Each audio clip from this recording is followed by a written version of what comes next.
Hi there, Tim Bauer here from LiveVideoGuitarLessons.com with a practice tip of the day.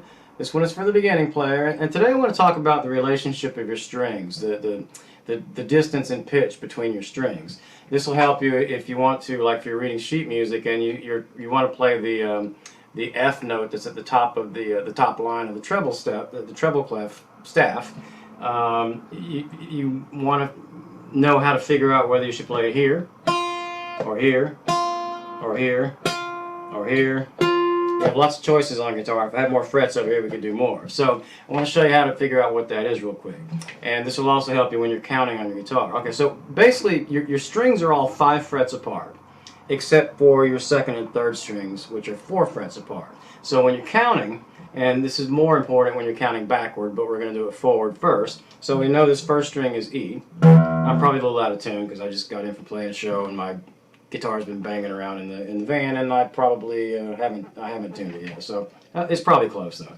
All right. So as I'm counting up, E, F, and if you don't know the musical alphabet, just real quick, it's the regular alphabet. And if you're going forward, or just we'll do it with sharps. It depends on what key you're in, but we'll just use sharps to make it easier. It's the regular alphabet with sharps between all the letters, except there's no B sharp and there's no E sharp. So, all right. So first start at E.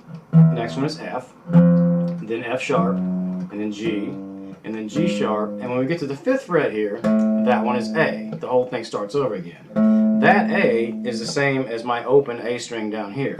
So 5th fret, the lower string is the same as the open next string down toward the floor. And if I keep going, A sharp, B, C, C sharp, D, hit the 5th fret again, that's the same as my next string down. So this is D, and my open string is D. Continue counting. D, D sharp, E, F, F sharp, G. I'm trying to do it quick, but you get the idea. So I hit the 5th fret, that's G.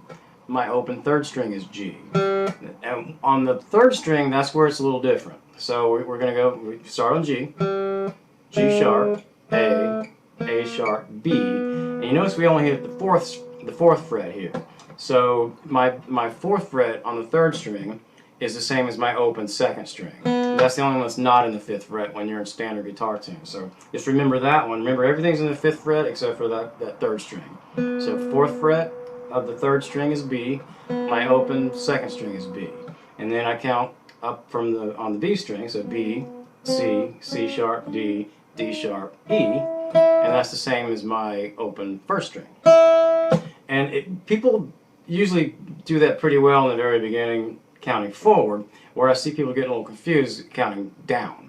So it's the exact same thing. We're just going to do a couple of them real quick so we can kind of maybe head off some of those problems counting. So say I'm playing a song and I know I need a G, and then I need a D lower than that.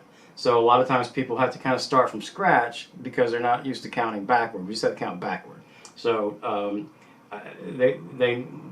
we just did the easy way to do it. I'm trying to think of the best way to show you. So I'm just going to count down. So G, F sharp, F, E, and then that E is, we know that's the same as my 5th fret over here. So I just move it over here, count down. So E, D sharp, D. And people aren't used to counting backward. You have to get used to that being a musician, but a lot of times to do that same thing, that's what I was thinking about a second ago. A lot of times to do the same thing, people, they count down G, F sharp, F, E. They know they're not down far enough, and instead of continuing the count down from here, the same note, they'll start over on the open B and count up to it. And there's a lot of trial and error that way. You shouldn't do. I mean, it'll work, but I mean, it's just better to keep counting continuously down. So instead of going, hit the E, and then okay, we didn't get low enough, so let's get on the next string, B, C, C sharp, D. So anyway, that's the main thing I just wanted to show you. And when you're trying to find notes on your guitar, you don't need this right away.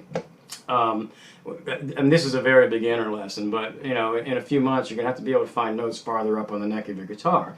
So what I was doing with that F note a minute ago, let's do the same thing with a G note. Alright, so here's my G note down here on the 1st string, 3rd fret. If I want to find the same G note on the 2nd string, because the strings are 5 frets apart, I just go up to the 2nd string and just count up 5 frets. 1, 2, 3, 4, 5. and that's the next G. Strings 2 and 3 are 4 frets apart, so I do the same thing except count up 4. So I just go up to the 3rd string, 1, 2, 3, 4. That's the same G note. So this guitar needs a fret job. It's a little buzzy up here in the 12th fret.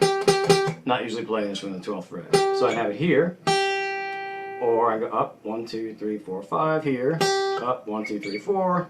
And if I want to put it on the 4th string, same note, up 1, 2, 3, 4, 5, because those two are 5 frets apart.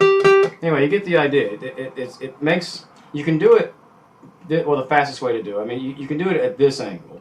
You can put the higher notes on lower strings, moving farther and farther up the neck.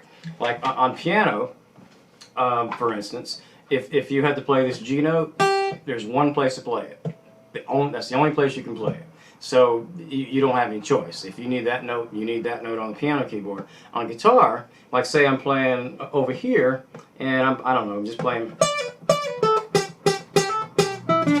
Sorry about the buzziness on the string there, but and say I need that note for whatever terrible melody. That's more of a lead than a melody. But say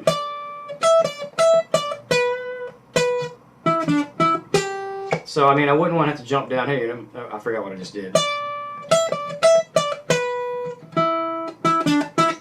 I mean, I wouldn't want to jump way down here. I don't know if I played that exactly the same way, but that's the idea. I mean, the idea is you don't want to do these huge sweeping motions. You want to play the notes where they're close together, and that way, you know, you save. It's more efficient. You save energy and you save time, and everything's all nice and smooth. So anyway, that's the idea, and you'll need that later on. Mostly, I just wanted to get you where you understood how far apart your strings were. So anyway, thanks for tuning in for this practice tip. Tune in again tomorrow for another one, and I will see you then. Thanks. Bye.